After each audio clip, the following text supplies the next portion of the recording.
Hello दोस्तों, स्वागत है आपका सोशियोलॉजी क्लासेस के हमारे यूट्यूब चैनल पे। अगर आपने टेलीग्राम चैनल नहीं ज्वाइन किया है तो ज्वाइन कर सकते हैं, जिस पर 10 AM और 9 PM पर लाइव क्विज कराया जाता है। तो आइए देखते हैं आज का पहला प्रश्न कि जब अनुसंधानकर्ता स्वयं अध्ययन समूह का एक भाग बन जाता है तो इस पद्धति को क्या कहते हैं? साक्षात्कार, सहभागी अवलोकन, असहभागी अवलोकन या अनुसूची। तो अनुसंधानकर्ता किसी समूह का स्वयं भाग बन जाता है तो उसे हम सहभागी अवलोकन के रूप में देखते हैं। तो सहभागी अवलोकन के संदर्भ में पीएच मान कहते हैं कि सहभागी अवलोकनकर्ता वास्तव में एक खुफिया जासूस होता है। अगला है, किसने कहा है कि सहभागी अवलोकन क्षेत्र अध्ययन है तथापि सभी क्षेत्र अध्ययन सहभागी अवलोकन नहीं है? तो किसने कहा कि सहभागी अवलोकन जो है एक क्षेत्र अध्ययन है, लेकिन सभी क्षेत्र अध्ययन सहभागी अवलोकन नहीं है? HR Bernard, S Cowley, IC Jarvie या W बर्गेस। तो राइट आंसर हो जाएगा जे बर्नार्ड का कथन है कि सहभागी अवलोकन क्षेत्र अध्ययन है, लेकिन सभी क्षेत्र अध्ययन सहभागी अवलोकन नहीं है। अगला है, शोध में विश्वसनीय निदर्शन की सबसे मुख्य विशेषता कौन सी होनी चाहिए? छोटा आकार, संगठित, विधिवत या प्रतिनिधित्व। तो जो सबसे प्रमुख विशेषता होनी चाहिए शोध में वह होना चाहिए प्रतिनिधित्व। तो जो शोध निदर्शन होता है वह समग्र इकाइयों का प्रतिनिधित्व करे, यह उसकी महत्वपूर्ण विशेषता होनी चाहिए। अगला है, वह शोध जिसमें अध्ययन की जाने वाली इकाइयों की कोई सूची उपलब्ध नहीं होती है, ऐसी स्थिति में निदर्शन का कौन सी विधि उपयुक्त होगा? अर्थात जिसके बारे में कोई जानकारी न या अज्ञात हो तो उसमें कौन सा निदर्शन पद्धति प्रयोग किया जाता है? देव निदर्शन विधि, बहुस्तरीय निदर्शन विधि, नियमित अंतराल विधि या गैर संभावना विधि। तो राइट आंसर हमारा डी हो जाएगा, गैर संभावना विधि का प्रयोग किया जाता है जब हमें किसी अध्ययन इकाई के बारे में जानकारी प्राप्त नहीं होती है। तो गैर या जिसके अंतर्गत होता है एक स्नोबॉल सैंपलिंग, चैन सैंपलिंग, ये सब जो है गैर संभावना निदर्शन के अंतर्गत शामिल किए जाते हैं।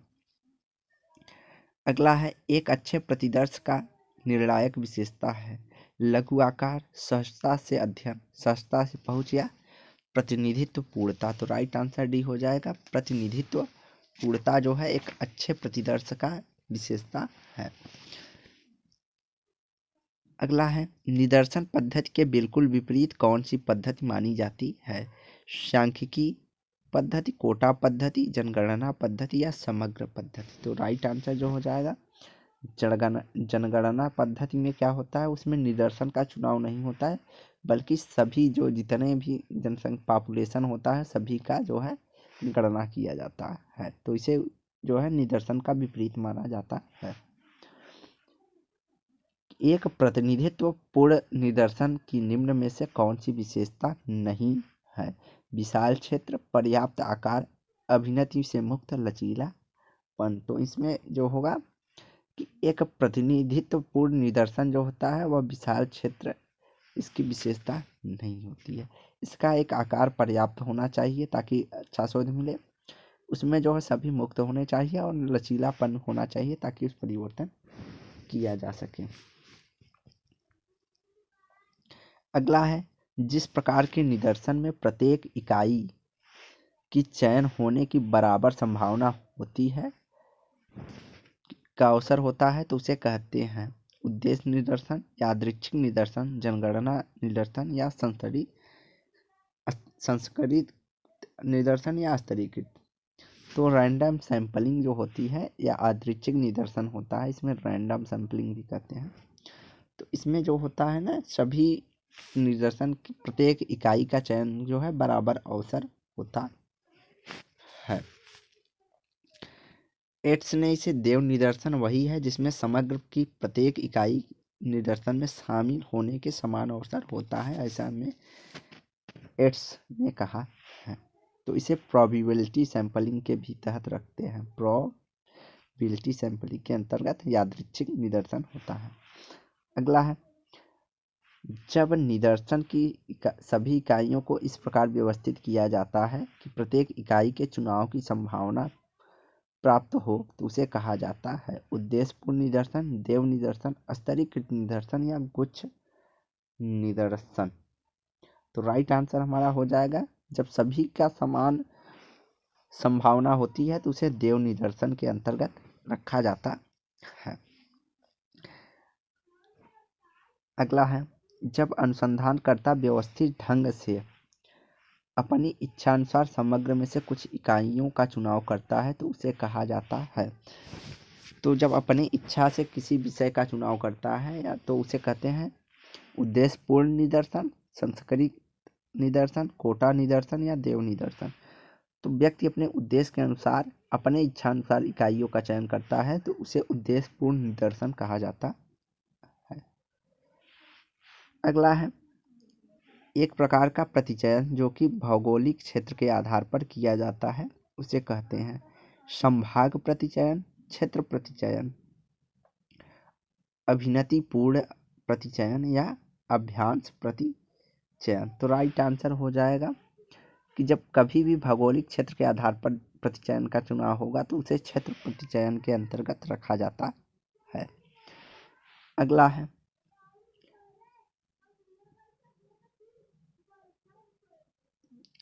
कि एक प्रतिचयन जो स्पष्ट सुविधा के आधार पर किया जाता है उसे कहते हैं संभावना रूपक प्रतिचयन, देव प्रतिचयन या आकस्मिक प्रतिचयन या उद्देश्यात्मक प्रतिचयन।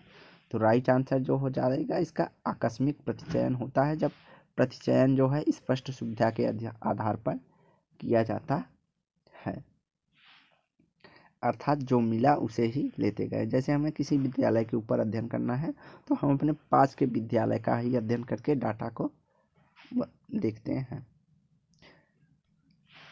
अगला है, निम्नलिखित में से डेटा का कौन सा एक द्वितीयक स्रोत है? साक्षात्कार अनुसूची, प्रश्नावली, अवलोकन या सरकारी रिपोर्ट। सरकारी रिपोर्ट जो होता है वह द्वितीयक स्रोत में शामिल किया जाता है। अगला है, द्वितीयक सामग्री से सूचना संकलित करने में सर्वाधिक उपयुक्त प्रविधि को कौन सी है? प्रश्नावली, निजाति वर्णन, वैयक्तिक अध्ययन या अनुसूची। तो यहाँ राइट आंसर जो हो जाएगा, जो द्वितीयक सामग्री सूचना संकलित करने में वैयक्तिक अध्ययन पद्धति। जैसे हमें किसी व्यक्ति के बारे में जानना है तो हम उसके लिखे हुए पत्र, संस्मरण आदि का प्रयोग करते हैं तो उसे हम द्वितीयक अध्ययन पद्धति की श्रेणी में रखते हैं। अगला है, आंकड़ों का एकत्रीकरण, विश्लेषण तथा मूल्यांकन की जो योजना तैयार की जाती है उसे कहते हैं सामाजिक अनुसंधान, अभिप्रेरणात्मक अनुसंधान, संगठित अनुसंधान या शोध अभिकल्प। तो राइट आंसर हो जाएगा, जब आंकड़ों का एकत्रीकरण, विश्लेषण तथा मूल्यांकन की जो योजना तैयार की जाती है उसे शोध अभिकल्प या रिसर्च डिजाइन कहा जाता है। अगला है, निम्नलिखित में से कौन सा शोध प्ररचना का प्रकार नहीं है? परिकल्पनात्मक, परीक्षणात्मक, वर्णनात्मक या अन्वेषणात्मक। तो राइट आंसर हो जाएगा ये जो है शोध प्ररचना या रिसर्च डिजाइन का प्रकार नहीं है। शोध के उद्देश्य के अध्ययन के विषय में जो विभिन्न पक्षों का उद्घाटित करने के लिए पहले से ही एक योजना बनाई जाती है उसे ही हम शोध प्ररचना कहते हैं। अगला है, निम्नांकित में से कौन एक शोध प्रारूप नहीं है? विवेचनात्मक, अन्वेषणात्मक, प्रयोगात्मक या अनुभवात्मक। तो इसमें पूछा है कि कौन सा एक शोध प्रारूप नहीं है, तो राइट आंसर हो जाएगा डी। अनुभवात्मक नामक शोध नहीं होता है, लेकिन यह एक विधि के रूप में देखा जाता है। इसके अलावा विवेचनात्मक, इसको हम डिस्क्रिप्टिव रिसर्च कहते हैं। अन्वेषणात्मक को एक्सप्लोरेटरी या कहते हैं, और प्रयोगात्मक को एक्सपेरिमेंटल शोध प्रारूप के रूप में देखते हैं। क्योंकि अनुभवात्मक में शोध प्रारूप नहीं देखा जाता है। अगला है, निम्नलिखित में से कौन शोध प्रारूप से संबंधित नहीं है, अर्थात किसने शोध प्रारूप के बारे में चर्चा नहीं की है। तो J.W. क्रेसवेल, J.B. सोमस, F.N. कलिंगर या A.B. थियर। तो राइट आंसर बी हो जाएगा। J.B. सीमस जो है एक उपन्यासकार हैं, तो इनका शोध से कोई लेना देना नहीं है। अगला है, कौन सी शोध प्ररचना शास्त्रीय प्ररचना के रूप में जानी जाती है। अन्वेषणात्मक शोध प्ररचना, वर्णनात्मक शोध प्ररचना, प्रायोगिक शोध प्ररचना या क्रियात्मक शोध प्ररचना। तो राइट आंसर हो जाएगा एक्सपेरिमेंटल रिसर्च डिजाइन जो होती है उसे शास्त्रीय प्ररचना के रूप में भी जाना जाता है। अगला है, कौन सा शोध प्रारूप पूर्व परीक्षण, पश्चात परीक्षण, नियंत्रित समूह प्रारूप से संबंधित होता है। अन्वेषणात्मक शोध, वर्णनात्मक शोध, प्रयोगात्मक शोध या मूल्यांकनात्मक शोध। तो राइट आंसर हो जाएगा सी। प्रयोगात्मक शोध प्रारूप में पूर्व परीक्षण, पश्चात परीक्षण, नियंत्रण समूह आदि प्रारूपों का प्रयोग किया जाता है।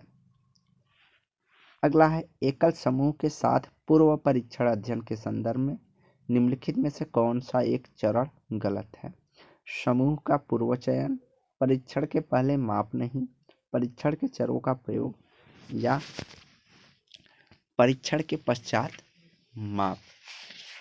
तो यहाँ राइट आंसर जो हो जाएगा वो हो जाएगा परीक्षण के पहले माप नहीं, जो है इस चरण में गलत है। परीक्षण के पहले माप किया जाता है। पूर्व परीक्षण का मतलब यही है कि परीक्षण के पहले कुछ माप या रचना की जाती है, तो यहाँ नहीं दिया है, इसलिए यह हमारा गलत है। अगला है, यह क्या है। यह क्या है, इस प्रकार के प्रश्न का किस प्रकार के अनुसंधान का प्रारूप का प्रयोग किया जाता है। प्रयोगात्मक, वर्णनात्मक, अन्वेषणात्मक या निदानात्मक। तो राइट आंसर जो होगा वह बी होगा। यहाँ पे वर्णनात्मक शोध प्रारूप का प्रयोग किया जाता है। अगला है, निम्नांकित पहचान हाव में कौन सा व्याख्यात्मक अनुसंधान प्रारूप से जुड़ा है। तो कौन सा प्रश्न हाउ जो है व्याख्यात्मक अनुसंधान के रूप में देखा जाता है। कोई वस्तु क्यों है, कोई वस्तु कैसी है, कोई वस्तु क्या है, या कोई वस्तु या उपयुक्त में से कोई नहीं है। तो व्याख्यात्मक या वर्णनात्मक अनुसंधान में कोई वस्तु क्या है की व्याख्या की जाती है। अगला है, मौखिक इतिहास पद्धति का प्रयोग मुख्यतः किसके द्वारा किया जाता है। पुरातत्वविद, अधीनस्थ इतिहासकार, सामाजिक कार्यकर्ता या अर्थशास्त्री। तो मौखिक इतिहास विधि का जो प्रयोग होता है उसका प्रयोग जो है अधीनस्थ इतिहासकारों के द्वारा किया जाता है। इसके द्वारा किसी विशेष समय में मौजूद रहने वाले रहन सहन, कला, जीवन शैली, धर्म, अर्थशास्त्र इत्यादि का प्रयोग किया जाता है।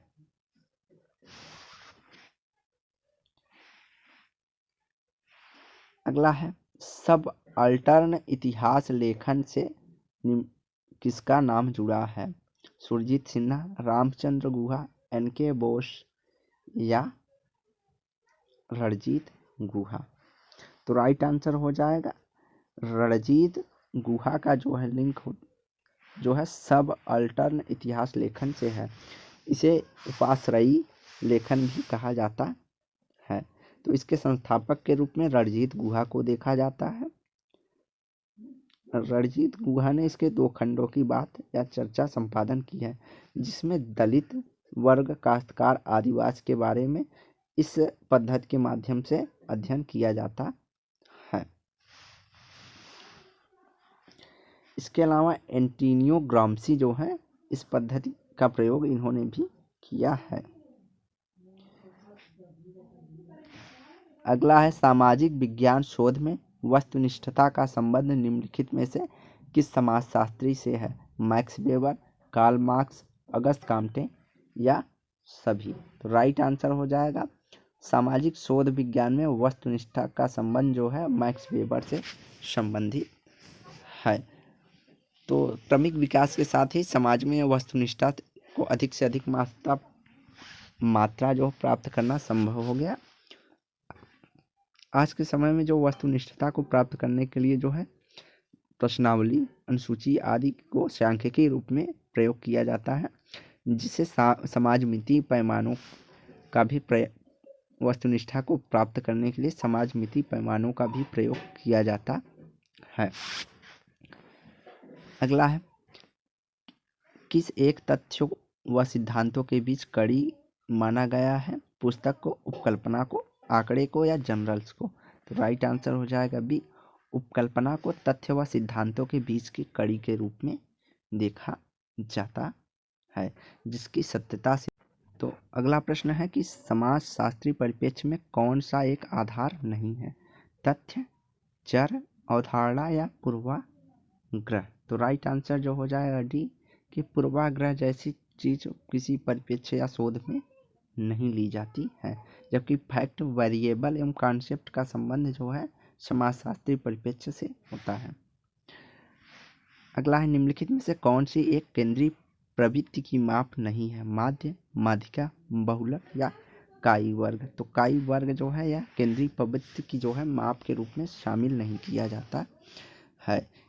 तो कायी वर्ग या चाई वर्ग या अप्रचलित परीक्षण विधि के रूप में इसे देखा जाता है।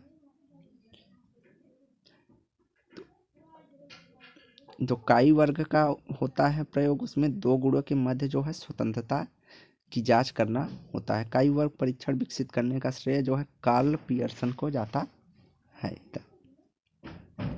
अगला है निम्नलिखित में से कौन सी केंद्रीय प्रवृत्ति के माप नहीं है? तो माध्य, माध्यांक, बहुलक या मानक विचलन? तो यहाँ राइट आंसर हो जाएगा डी, जो है मानक विचलन जो है इसका वो नहीं है। मीन, मीडियन और मोड को केंद्रीय प्रवृत्ति का माप माना जाता है और मानक विचलन केंद्रीय प्रवृत्ति की माप में शामिल नहीं की जाती। अगला है किसने परिभाषित किया है? तथ्य अनुभव प्रमाणित अवलोकन है। पीबी यंग, गुडे एवं हार्ट, अर्ल बेबी या इनमें से कोई नहीं? तो राइट आंसर जो हो जाएगा बी होगा। गुडे एवं हार्ट कहते हैं कि तथ्य अनुभव प्रमाणित अवलोकन है। अगला सहभागी अवलोकन पद का किससे के साथ जुड़ा है? H Bernard, PB Young, Franz Boas या ई लिंडमैन? तो राइट आंसर होगा सर्वप्रथम प्रयोग किसने किया था सहभागी अवलोकन का? तो उसका नाम आता है लिंडमैन का। इन्होंने 1924 में अपनी पुस्तक सोशल डिस्कवरी में सर्वप्रथम सहभागी अवलोकन का प्रयोग किया था, अर्थात अध्ययन के लिए सहभागी अवलोकन विधि का प्रयोग किया था। अगला, विज्ञान अवलोकन से प्रारंभ होता है और उसे सत्यापन के लिए अंततः आवश्यक रूप से अवलोकन पर पुनः लौटना पड़ता है। यह कथन किसका है? गुडे एवं हार्ट का, पीबी यंग का, कार्ल पियर्सन का या सीए मोजर का? तो राइट आंसर हमारा ए हो जाएगा। गुडे एवं हार्ट का कथन है कि विज्ञान जो है अवलोकन से ही प्रारंभ होता है और सत्यता की जांच के लिए अंत में उसे अवलोकन पर पुनः लौटना पड़ता है। अगला है निम्नलिखित में से कौन सी विशेषता वैज्ञानिक पद्धति की नहीं है? सत्यापनशीलता, वस्तुनिष्ठता, सामान्यीकरण या व्यक्तिनिष्ठता? तो व्यक्तिनिष्ठता जो है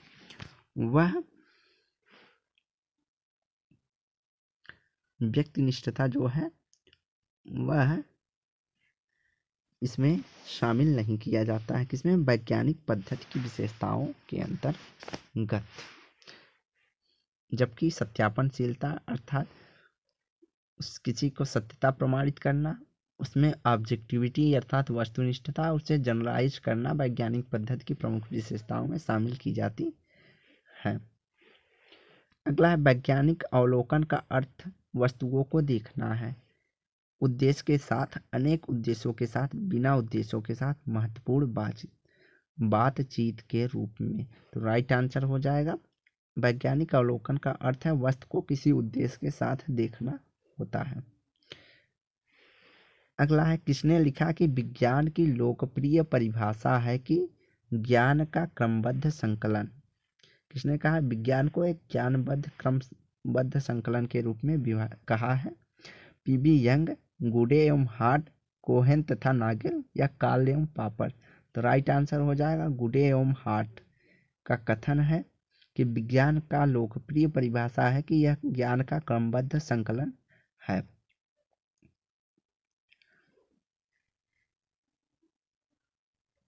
अगला है निम्नांकित में से कौन एक वैज्ञानिक शोध की विशेषता नहीं है? सत्यापनशीलता, निश्चयात्मकता, विशिष्टता या वैश्विकता। तो राइट आंसर इसका जो हो जाएगा वह होगा सी। विशिष्टता जो है वह शोध की विशेषता में, वैज्ञानिक शोध की विशेषता में शामिल नहीं किया जाता है, जबकि सत्यापनशीलता, निश्चयात्मकता और वैषयिक निष्ठता, विषय निष्ठता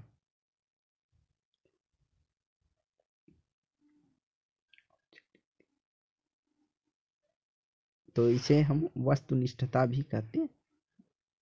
वैषयिक निष्ठता को वस्तु निष्ठता भी कहते हैं। तो राइट आंसर हमारा जो हो जाएगा यहाँ पे सी है कि वैज्ञानिक शोध की विशेषता में शामिल नहीं किया जाता। अगला है निम्नांकित में से कौन सी एक वैज्ञानिक पद्धति की विशेषता नहीं है? सामान्यता, वैश्विकता, निश्चयता या एकता। तो राइट आंसर यहाँ भी डी हो जाएगा। एकता को वैज्ञानिक पद्धति की विशेषता में नहीं शामिल किया जाता है। अगला है यह एक वैज्ञानिक प्रशिक्षित आंखों द्वारा प्रघटनाओं, स्वरूपों और प्रक्रियाओं को देखने का एक ढंग है। परिप्रेक्ष्य, आदर्श प्रारूप, सिद्धांत या मूल्य। तो राइट आंसर यहाँ पर होगा परिप्रेक्ष्य के संदर्भ में है कि परिप्रेक्ष्य जो है एक वैज्ञानिक प्रशिक्षित आंखों द्वारा घटनाओं के स्वरूपों और उसकी प्रक्रिया को देखने का एक तरीका या ढंग है। अगला है निम्नलिखित में से कौन सी वैज्ञानिक अभिमुखन की विशेषता नहीं है? मूल्य मुक्त अध्ययन, क्या है का अध्ययन, सार्वभौमिकता का अध्ययन या विषय परकता। तो वैज्ञानिक अभिमुखन की विशेषता में शामिल नहीं किया जा सकता डी, विषय परकता। अगला है निम्न में से किसने सबसे पहले समाजशास्त्री शोध में तुलनात्मक पद्धति का प्रयोग किया है? Emile Durkheim, H Spencer, Karl Marx या अगस्त काम्टे। तो सर्वप्रथम तुलनात्मक पद्धति का प्रयोग किसने किया है? इमाइल दुर्खीम ने। इमाइल दुर्खीम तुलनात्मक पद्धति को समाजशास्त्र की एक शाखा के रूप में देखा है।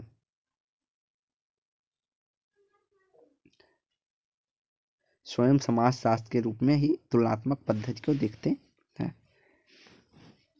अगला है सामाजिक शोध की समस्या अध्ययन प्रणाली सहायता प्रदान करती है कतिपय परिवर्तनों के बीच संबंध स्थापित करने में, सामाजिक समस्याओं के निदान प्रस्तुत करने में, सामाजिक नीतियों के निर्माण में, कुल मिलाकर अध्ययन के ढांचे को प्रदर्शित करने में।